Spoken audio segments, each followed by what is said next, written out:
নমস্কার বন্ধুরা, দেবীকন্যা চ্যানেলে সবাইকে স্বাগত।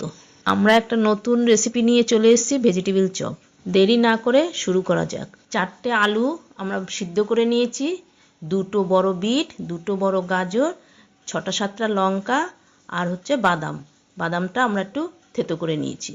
এবার কড়া বসালাম, তেল দিলাম, দিয়ে কালো জিরা ফোড়ন দিলাম, দিয়ে বিটটা আগে একটু নেড়ে চেড়ে তারপরে গাজর দিলাম। গাজরটা ভালো মতন একটু নেড়ে গোটা আলু সিদ্ধ করে রেখেছিলাম সেটাকে ছুলে ভেঙে কড়ার মধ্যে দিয়ে ভালো করে নেড়ে তার মধ্যে বাদাম, কাঁচা লঙ্কা, নুন দিলাম। নুন দিয়ে ভালো করে নেড়ে যখন শুকনো একদম হয়ে গেছে তখন একটা ভালো ডোর মতন তৈরি করে নামিয়ে ফেললাম।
ডোটা যখন ঠান্ডা হয়ে গেল তখন আমরা নিজেদের মতন করে ছোট ছোট করে মুট করে সুন্দর করে তারপর প্রথমে একবার বিস্কুটের গুঁড়োর মধ্যে কোট করলাম, কোট করে তারপরে কর্নফ্লাওয়ার মধ্যে একটু ডুবিয়ে আবার বিস্কুটের গুঁড়োর মধ্যে ভালো করে কোট করে যাতে মচমচে হয় করে রেখে দিলাম।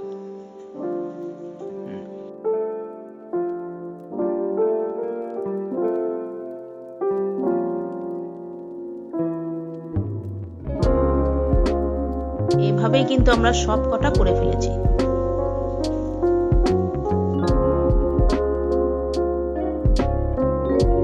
তেল গরম হওয়ার পর ফুল ফ্লেমে আমরা আস্তে আস্তে করে ওটার তেলের মধ্যে দিয়ে যখন লালচে একটু হয়ে এসছে তখন গ্যাসটা একদম সিম করে দিয়ে ভালো করে বেজে যখন লাল হয়ে যাবে তখন সেগুলি তুলে ফেলতে হবে।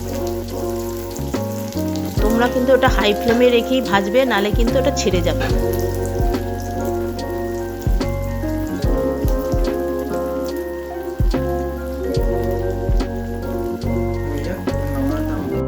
এভাবেই কিন্তু আমরা সব কটা করে ফেলেছি।